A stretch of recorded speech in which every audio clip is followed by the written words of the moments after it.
وقال الإمام سليمان الأعمش في فضيلة الإمام أبي حنيفة رضي الله تعالى عنه: يا معشر الفقهاء أنتم الأطباء ونحن الصيادلة.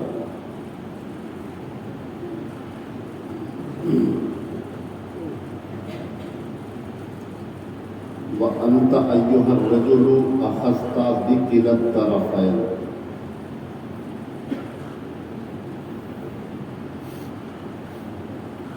محترم سامعین، ناظرین،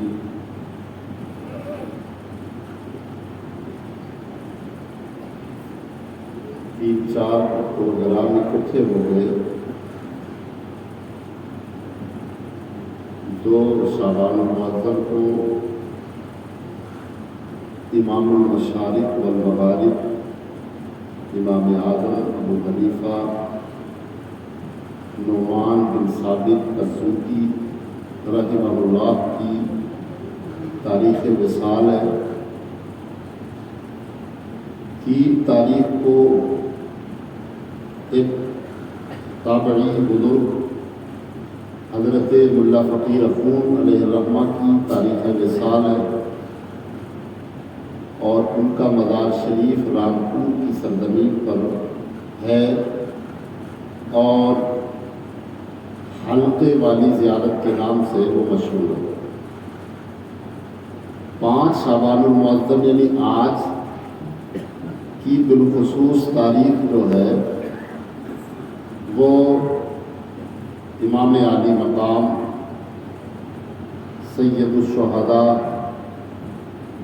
عالی شان عالی مقام نواسہ رسول جگر گوشہ بطول حضرت امام حسین رضی اللہ تعالی عنہ کی ولادت باسعادت کی ہے.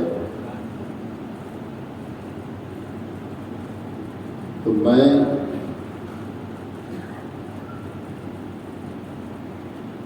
کوشش کروں گا تینوں بزرگ کا تو ایک ساتھ نہیں ذکر ہو سکتا، لیکن اپنی 2 مشہور شخصیات کا ذکر میں کروں گا: حضرت سیدنا امام حسین عالی مقام رضی اللہ تعالیٰ عنہ کا، اور جن کی 80% مسلمان دنیا میں بسنے والے جس امام کی پیروی کرتے ہیں، جس امام کے طریقے سے عبادت کرتے ہیں، جس کے نکالے ہوئے مسائل پر اعتماد اور بھروسہ کرتے ہیں، اور جن کے قرآن و سنت سے اخذ کیے ہوئے مسائل کو اپنا مستدل بنا کر اس کے مطابق زندگی گزارتے ہیں، اس امام کا نام امام اعظم ابو حنیفہ. اور یہ میں نہیں کہہ رہا ہوں، 2 اماموں کے اقوال میں نے پیش کیے. ایک قول سیدنا امام شافعی رضی اللہ تعالیٰ عنہ کا میں نے پیش کیا. آپ نے فرمایا: الناس عیال فی الفقہ علی ابی حنیفہ. تمام لوگ امام اعظم ابو حنیفہ کے فقہ میں، تمام لوگ فقہ میں امام اعظم ابو حنیفہ کے بال بچے ہیں. کون ہیں؟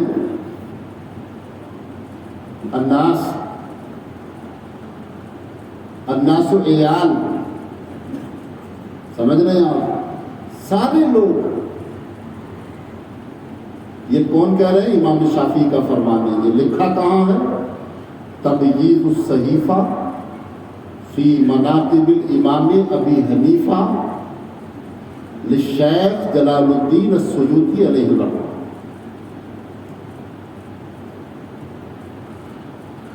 حضرت علامہ کردوی نے بھی الموفق کے اندر اس کو لکھا ہے.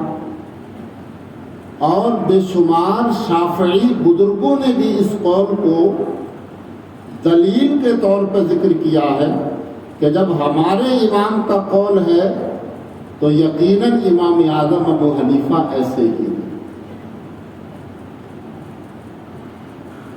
تمام لوگ فقہ میں امام اعظم ابو حنیفہ کے بال بچے ہیں، کہتے ما رأیت احدا افقہ منہ، میں نے امام اعظم ابو حنیفہ سے بڑا فقیہ دنیا میں کوئی دوسرا نہیں دیکھا۔ افقہ یہ اس میں تفضیل ہے، کیا ہے یہ اس میں تفضیل؟ تو میں نے کسی کو امام اعظم ابو حنیفہ سے بڑا فقیہ نہیں دیکھا۔ اب یہ ایسا نہیں ہے کہ امام اعظم ابو حنیفہ کوئی صحابہ سے بڑے فقیہ تھے، نہ، بلکہ مراد یہ ہے کہ اپنے زمانے میں نے ان سے بڑا فقیہ نہیں دیکھا۔ سمجھ رہے ہیں آپ؟ ورنہ فقاہت میں سب سے اعلیٰ مقام صحابہ میں حضرت سیدنا صدیق اکبر رضی اللہ تعالیٰ عنہ کا۔ حدیث احتیاط کے پیش نظر سب سے کم روایت کی، لیکن فقاہت میں سب سے اعلیٰ تھی۔ سمجھ رہے ہیں؟ اور میں اگر اس کی مثالیں دینا شروع کر دوں احادیث سے تو بات بہت لمبی ہو جائے گی کہ یہ سیدنا صدیق اکبر رضی اللہ تعالیٰ سب سے بڑے فقیہ تھے صحابہ ہیں۔ فقاہت میں ان سے چونکہ حدیثیں کم مروی ہیں، مسائل شرعیہ کم مروی ہیں، تو سب سے زیادہ جس سے احادیث مروی ہیں اس ذات کا نام ابو ہریرہ۔ لیکن ہم صحابہ میں جس صحابی کی احادیث پر اور ان کے نکالے ہوئے مسائل پر اعتماد کرتے ہیں، یعنی حضرت سیدنا امام اعظم ابو حنیفہ نے جن کی احادیث پر سب سے زیادہ اعتماد کیا، اس ذات کا نام حضرت عبداللہ ابن مسعود ہے۔ الناس عیان فی الفقہ علی ابی حنیفہ ما رأیت واحد افقہ منہ، یہ امام شافعی کا فرمان۔ سلیمان اعمش کا فرمان میں نے نقل کیا تھا، یا معاشر الفقہاء انتم الاطباء ونحن الصیادلہ۔ امام سلیمان اعمش یہ پہلی صدی کے ہیں۔ کون سی صدی کے ہیں؟ 59 ہجری میں ان کی ولادت ہے۔ کتنی؟ 59۔ 59 ہجری میں بے شمار صحابہ سے ملاقاتیں ہیں، تابعی ہیں یہ۔ امام اعظم ابو حنیفہ بھی تابعی ہے۔ سمجھ رہے ہیں؟ امام اعظم ابو حنیفہ رضی اللہ تعالیٰ عنہ کی ملاقات 16 صحابہ سے ہے، مگر 4 صحابہ سے ملاقات پر سب کا اتفاق ہے۔ اور ملاقات تو کسی ایک صحابی سے بھی ہو جائے تو آدمی تابعی ہوتا ہے۔ سمجھ رہے ہیں آپ؟ ویسے جو ہے 16 صحابہ سے ملاقات ہے امام اعظم ابو حنیفہ، کیونکہ آپ کی ولادت جو ہے 80 ہجری میں۔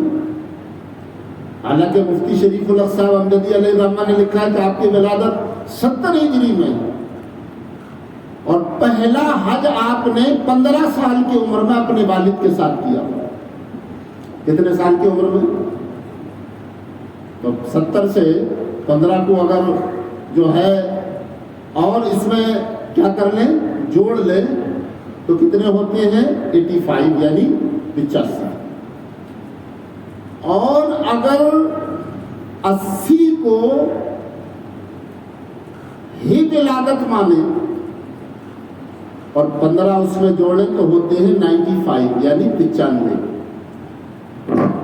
اور صحابہ کرام آخری صحابی جنہوں نے سب سے آخر میں وصال کیا حضرت ابو طفیل عامر بن دوسی رضی اللہ تعالیٰ عنہ ہے، جن کا وصال 101 ہجری میں۔ تو پتہ چلا، اور کوفہ بھی صحابہ کا مرکز تھا، بصرہ بھی صحابہ کا مرکز تھا، چونکہ 16 اور 17 ہجری میں یہ شہر آباد ہوا بصرہ، سمجھ رہے ہیں آپ؟ بغداد بھی جو ہے مرکز صحابہ تھا، ہاں۔ تو بصرہ، کوفہ دارالسلطنت تھا، سمجھ رہے ہیں آپ؟ مدینہ مرکز الصحابہ، مکہ مرکز الصحابہ۔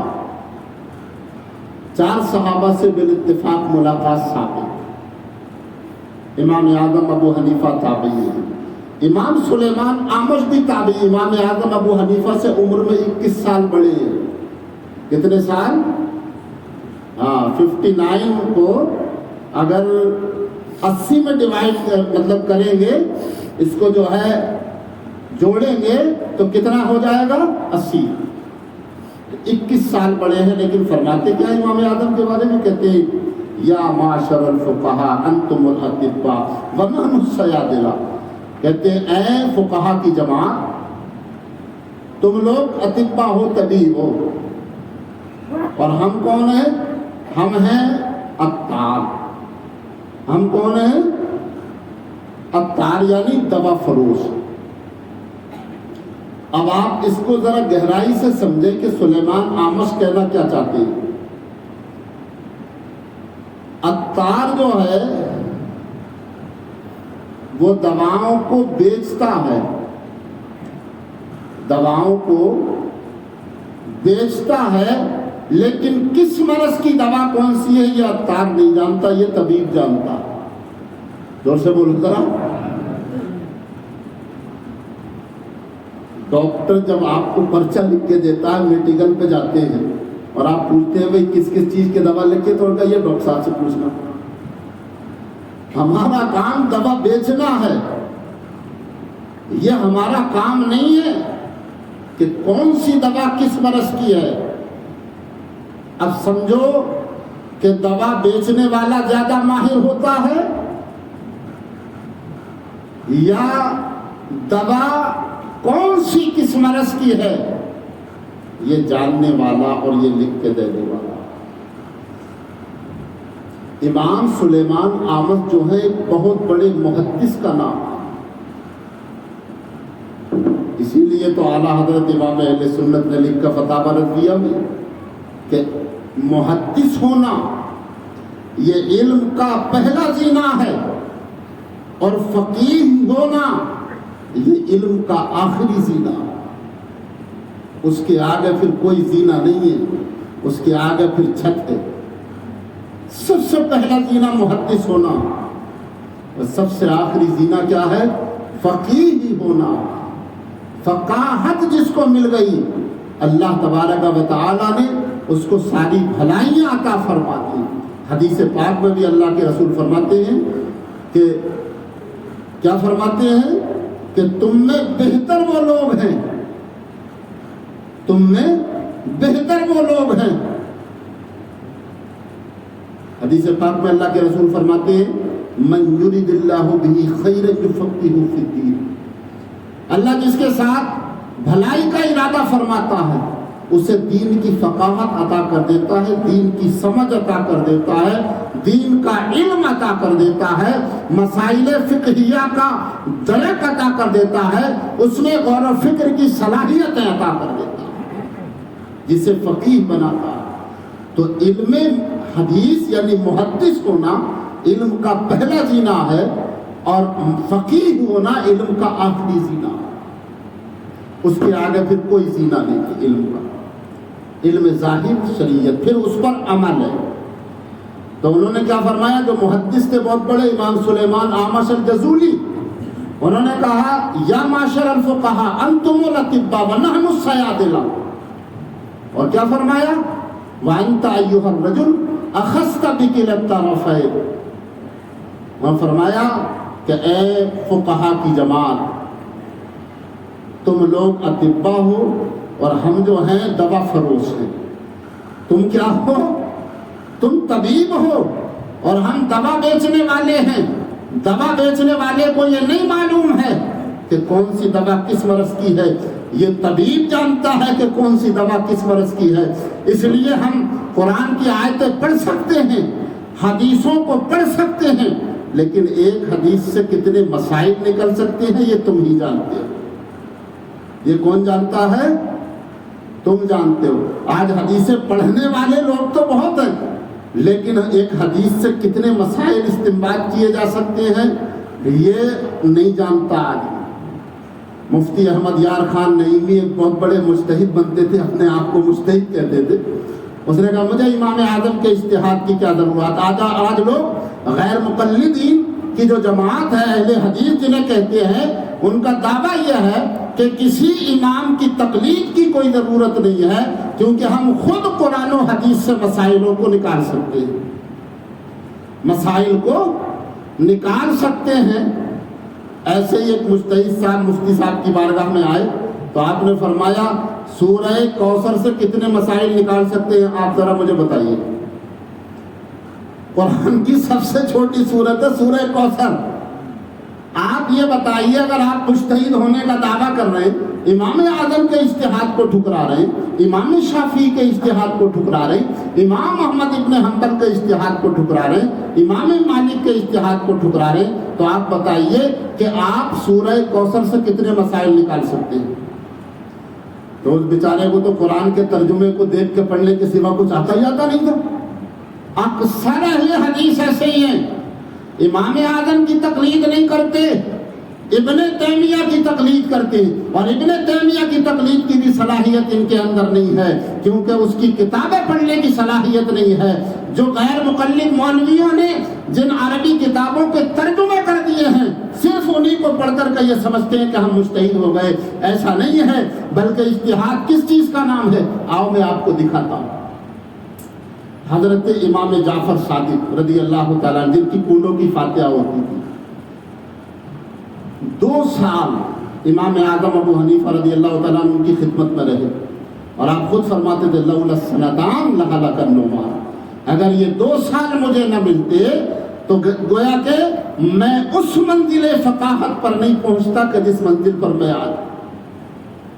اب امام اعظم ابو حنیفہ کو امام جعفر صادق کی نظر کیمیا نے جو ہے بنایا سنوارا، یا ان کے علم و فضل سے متاثر ہوئے، یا ان کی باریک بینی سے؟ کچھ لوگوں نے امام اعظم ابو حنیفہ جب اپنے وطن کوفہ آ گئے تو کچھ لوگوں نے کچھ زمانے بعد امام جعفر صادق کی بارگاہ میں ان کی کچھ شکایتیں کی، کہا وہ شخص جو آپ کی بارگاہ سے تیار ہو کر گیا ہے آپ کے نانا کی حدیثوں کے خلاف اجتہاد کرتا، آپ کے نانا کی حدیثوں کے خلاف اجتہاد کرتا۔ جب آپ حاضری کے لیے گئے، غالباً یہ 100 ہجری کے بعد کی بات ہے، جب آپ جو ہے مدینہ منورہ پہنچے، حضرت امام جعفر صادق سے ملاقات ہوئی تو آپ کے چہرے پر آثار جو ہے ناگواری نظر آئے۔ آپ نے فرمایا حضور کیا وجہ ہے کہ آپ مجھ سے ناراض ہیں؟ انہوں نے کہا ہم تک یہ خبر پہنچی ہے کہ تم ہمارے نانا کی حدیثوں کے خلاف اجتہاد کرتے ہو۔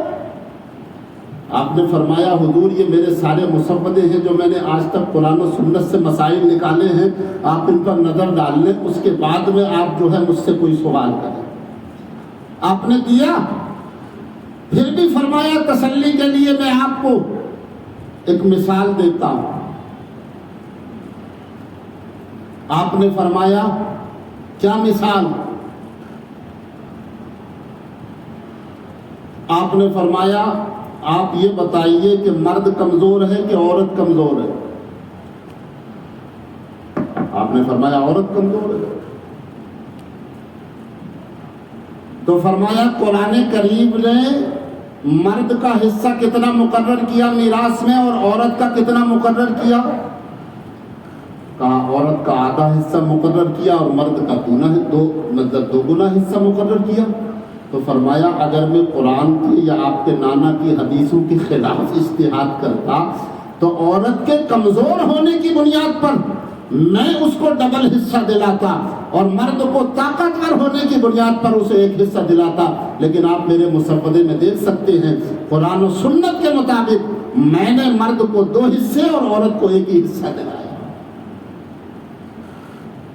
دوسری مثال آپ نے پیش فرمائی کہ یہ بتائیے آپ کہ ناپاکی، نجس ہونے میں، گندا ہونے میں پیشاب زیادہ ہے یا منی؟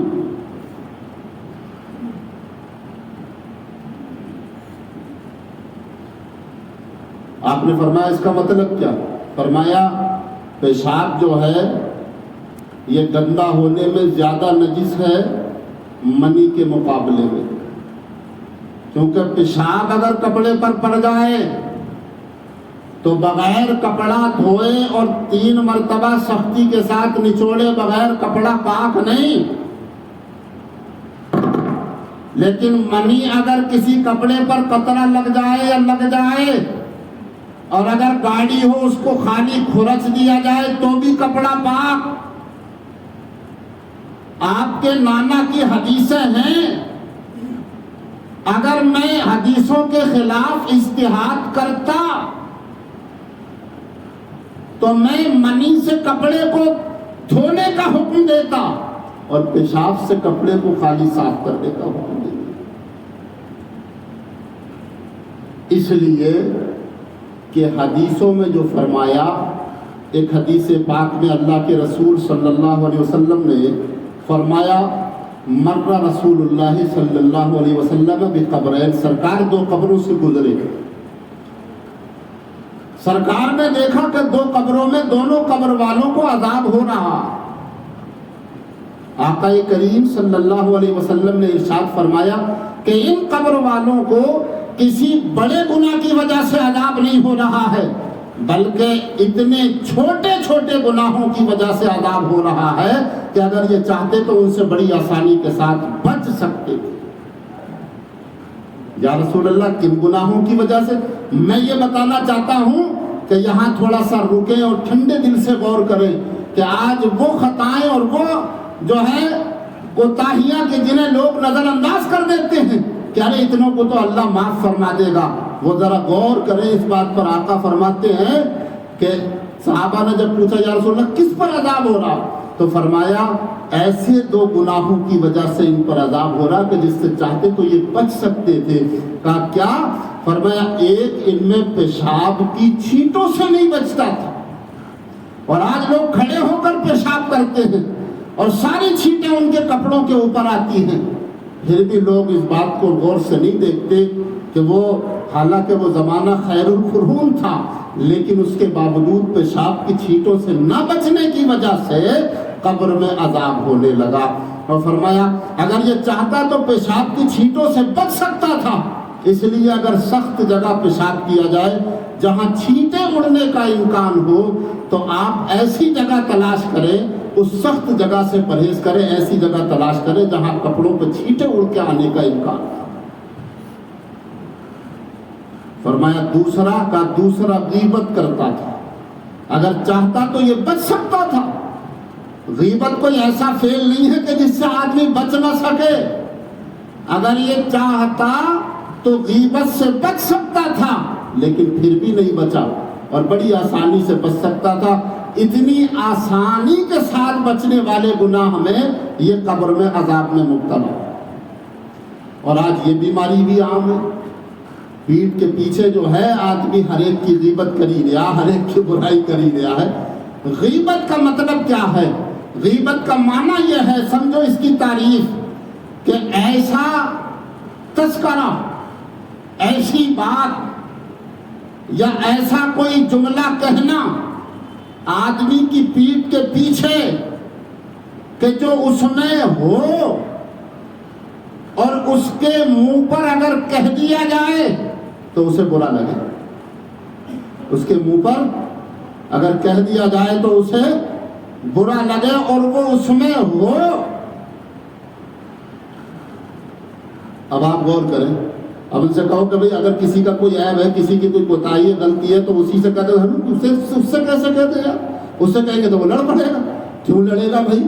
آپ اللہ کی رضا کے لیے، اظہار حق کے لیے کہہ کے تو دیکھیے، انشاءاللہ جب آپ کی نیت اظہار حق کی ہوگی تو اللہ تبارک و تعالیٰ اس کے دل میں جو ہے اس بات کی محبت پیدا فرما دے گا، نفرت نکال دے گا۔ اور جب آپ اس کو ذلیل کرنے کے لیے وہ بات کہیں گے، اس کو نیچا دکھانے کی نیت سے کہیں گے، تو پھر اس بات کی محبت اللہ اس کے دل میں نہیں ڈالے گا، بلکہ اس بات کی نفرت اس کے دل میں پیدا ہو جائے گی اور پھر وہ آپ سے الٹا چلنے لگے گا۔ تو فرق نیتوں کا ہے۔ اگر اچھی نیت سے آپ کوئی بات کہیں گے تو اللہ اس بات کی محبت اس بندے کے دل میں پیدا فرما دے گا اور وہ آپ کا شکر گزار ہو جائے گا۔ اس لیے اگر کوئی آپ کا کوئی عیب بتائے، آپ کا کوئی اگر کوئی کوتاہی بتائے، تو اس سے لڑنے کی بجائے سنجیدگی سے اپنے آپ پر غور کرے، اس لیے کہ ہر آدمی کو اپنی قبر میں سونا ہے، اپنے اعمال کا حساب دے دو۔ تو فرمایا کہ یہ عذاب کیا کرتا؟ بچ سکتا تھا غیبت کرنے سے، پیشاب کی چھینٹوں سے بچ سکتا تھا، لیکن نہیں بچا۔ تو فرمایا اگر میں آپ کے نانا کی حدیثوں کے خلاف، قرآن کے خلاف اگر اجتہاد کرتا تو میں پیشاب کرنے کے بعد غسل کرنے کا حکم دیتا اور منی کے بعد میں وضو کرنے کا حکم دیتا۔ کیا فرمایا؟ جبکہ حدیثوں میں کیا فرمایا کہ جب منی نکلے تو آدمی غسل کرے اور پیشاب کرے تو وضو کر لے۔ پیشاب زیادہ نجس ہے، منی کم۔ امام شافعی رحمۃ اللہ تعالی علیہ کے یہاں تو منی پاک ہے، سمجھ رہے ہیں آپ؟ میں اس پر بحث نہیں کرنا چاہتا کیونکہ ان کی بھی دلیل ہے۔ ان کا کہنا یہ ہے کہ جس نطفے سے انبیاء کرام کی پیدائش ہو وہ ناپاک نہیں ہو سکتا۔ بولو، وہ ناپاک، کیونکہ انبیاء کرام سراپا پاک ہیں اور سارے انبیاء کرام کی ولادت اسی سے ہوئی ہے۔ ان کی دلیل اپنی ہے، ہماری دلیل اپنی ہے۔ بہرحال میں دلائل میں نہ جا کر کے صرف یہ بتانا چاہتا ہوں کہ امام اعظم نے فرمایا کہ حضور پیشاب زیادہ نجس ہے اور منی کم۔ اگر میں قرآن و سنت کے خلاف اجتہاد کرتا تو میں پیشاب کرنے کے بعد غسل کرنے کا حکم دیتا اور منی نکلنے کے بعد میں وضو کرنے کا حکم دیتا، لیکن ایسا نہیں۔ نہ آپ میرے مسودات میں دیکھ لیں، میرے صحیفے جو لکھے میں اس میں دیکھ لیں کہ میں نے پیشاب کے بعد وضو کا ہی حکم دیا ہے اور میں نے جو ہے مطلب یہ ہے احتلام کے بعد غسل کا حکم دیا۔ تو امام ابو جعفر صادق رضی اللہ تعالیٰ عنہ حضرت امام اعظم کو اپنے گلے سے لگا لیتے ہیں اور فرمایا کہ تمہارا اجتہاد سچا ہے، اللہ تمہاری تائید اور تقویت فرمائے۔ سمجھ رہے ہیں آپ؟ یہ امام اعظم ابو حنیفہ ہیں رضی اللہ تعالیٰ عنہ، جن کی 80% مسلمان دنیا میں جن کے مسلک کے مطابق جو ہے عبادتیں کرتے ہیں، ریاضتیں کرتے ہیں، اپنی زندگی کا آئیڈیل امام اعظم ابو حنیفہ کے مسلک کو بنا۔ ہاں، اور حدیث پاک میں بھی فرمایا گیا، اللہ کے حبیب علیہ السلام کو قرآن کریم میں بھی رب نے فرمایا یوم ندعو کل اناس بامامہم، فرمایا ہم قیامت کے دن ہر آدمی کو اس کے امام کے ساتھ بلائیں گے۔ کس کے ساتھ بلائیں گے؟ اس کے امام کے ساتھ۔ تو امام سے مراد اگر امام مصلی ہو تو بھی، مگر یہاں فقہا نے، بزرگوں نے لکھا ہے کہ امام سے مراد یہاں وہی 4 امام ہیں کہ جن کی لوگ تقلید کرتے رہے ہیں، جن کے مسلک کے مطابق اپنی زندگی گزارتے رہے ہیں، اور وہ ہیں امام اعظم ابو حنیفہ، وہ ہیں امام شافعی، وہ ہیں امام احمد بن حنبل، اور وہ ہیں امام مالک۔ اب جس کا کوئی امام نہیں ہے اسے کس نام سے بلایا جائے گا مجھے یہ بتا دو، کیونکہ قرآن نے تو کہا یوم ندعو کل اناس بامامہم، ہم قیامت کے دن ہر ایک کو اس کے امام کے ساتھ بلائیں گے۔ تو ہمارے تو امام برحق امام اعظم ہیں، ہمیں ان کے ساتھ بلایا جائے گا۔ کسی کے امام شافعی ہیں، انہیں امام شافعی کے جھنڈے کے نیچے جگہ ملے گی، لیکن یہ بے امام لوگ جو ہیں انہیں کس کے جھنڈے کے نیچے جگہ ملے گی یہ ذرا بتا۔ اس لیے اماموں کی تقلید کرنے لگ جاؤ، اور اماموں کی تقلید کرنا ہی جو ہے عین ثواب اور قرآن و سنت کے مطابق ہے۔ اس لیے کہ ہم حدیثوں سے مسئلے نکالنے کے جو ہے کیا ہے طاقت نہیں رکھتے، ہمت نہیں رکھتے۔ قرآن کی آیات سے مسائل نکالنا ہمارے بس کی بات نہیں ہے، تو جنہوں نے مسائل نکالے ہیں ان کے نکالے ہوئے مسائل پر ہم عمل کر لیں، یہی ہمارا کام۔ اللہ تبارک و تعالیٰ کی بارگاہ میں میری دعا ہے کہ مولا کائنات مجھے آپ سب کو عمل کی توفیق عطا فرمائے۔ انشاءاللہ امام حسین کی ذات پر میں اگلے جمعے کو خطاب کروں گا۔ 4 شعبان المعظم آج ان کا یوم ولادت ہے، ہر سنی مسلمان ان کے یوم ولادت پر اپنے گھر میں ان کے لیے فاتحہ کا اہتمام کرے اور ان کی روح کو ایصال ثواب کرے. یہ میرا اتنی گزارش آج ہے. انشاءاللہ ان کی ذات پر میں اگلے جمعے کو خطاب کروں گا. رب کریم اپنی بارگاہ میں قبول فرمائے. امام اعظم ابو حنیفہ کے مقلد ہیں آپ، اس بات کو یاد رکھیے. تقلید امام اعظم ابو حنیفہ کی آپ کرتے ہیں اور آپ حنفی ہیں. کوئی بھی اگر پوچھے کہ آپ کون ہیں تو آپ کہیں مسلمان. تقلید کس کی کرتے ہیں؟ کہ امام اعظم ابو حنیفہ کی. مقلد کس کے ہیں؟ کہا امام اعظم ابو حنیفہ کے. کون ہے آپ کا؟ حنفی. تقلیداً حنفی، مشرباً قادری، سمجھتے ہیں؟ مسلکاً حنفی اور مذہباً مسلمان. اس لیے آپ اس کو یاد رکھیں، آپ حنفی ہیں اور حنفی مذہب کے مطابق اپنی زندگی گزاریں. احناف کا مسلک سب سے زیادہ قدیم اور سب سے پرانا مسلک ہے، کیونکہ امام شافعی بھی اگر امام اعظم ابو حنیفہ کی قبر پر آتے تھے تو امام اعظم ابو حنیفہ کے مسلک کے مطابق نماز ادا کرتے تھے. اور یہ بات حنفیوں نے نہیں لکھی، امام جلال الدین سیوطی جو شافعی ہیں انہوں نے اپنی کتاب میں لکھی، اور سینکڑوں شافعی علماء نے لکھی. امام شافعی سے پوچھا گیا کہ آپ کیوں امام اعظم کے مسلک کی تقلید کرتے ہیں؟ آپ تو خود امام ہیں. آپ نے فرمایا جب ان کی قبر پر حاضری کے لیے آتا ہوں تو صاحب قبر سے مجھے شرم آتی ہے کہ ان کے مسلک کے خلاف یہاں پر اپنے مسلک کے مطابق نماز پڑھوں. یار امام شافعی کس کی تقلید کرے؟ اور ایک بات یہ بھی معلوم ہوئی کہ امام شافعی رضی اللہ تعالیٰ مزارات پہ جانے کے قائل تھے، اور قائل نہیں بلکہ عامل تھے. امام اعظم ابو حنیفہ کی قبر پر ملک شام سے چل کے اور بغداد امام اعظم کی قبر پہ آنا یہ دلیل ہے اس بات کی کہ امام شافعی رضی اللہ تعالیٰ عنہ قبروں پر حاضری دینے کے جو ہے کیا تھے؟ قائل تھے اور اس پر عامل بھی تھے. امام اعظم ابو حنیفہ کی قبر پر ملک شام دمشق سے چل کر کے مصر سے چل کر کے جو ہے آپ امام اعظم کی قبر پر بغداد میں آتے تھے اور فرماتے تھے جو مسئلہ مصر و شام میں حل نہیں ہوتا ہے امام اعظم کی قبر پر آ کر وہ حل ہو جاتا ہے. اس لیے امام اعظم کی قبر پر حاضری دیتا ہوں. تو قبروں پر حاضری دینے کا معاملہ آج کا نیا نہیں ہے. امام شافعی رضی اللہ تعالیٰ عنہ کی ولادت 150 میں ہے اور وصال 204 میں ہے. جس دن امام اعظم کا وصال ہے اس دن امام شافعی کی ولادت ہے 150 ہجری میں، اور 204 ہجری میں 54 سال کی آپ کی عمر ہوئی ہے، ان کا وصال ہے. تو گویا کہ دوسری صدی میں امام شافعی کا یہ فرمان ملا اور ان کا عمل بھی ملا کہ وہ مصر سے چل کر امام اعظم کی قبر پر حاضری دیتے ہیں. فرماتے ہیں جو مسئلہ مصر و شام میں حل نہ ہو سکا امام اعظم کی قبر پر آ کر حل ہو جاتا ہے.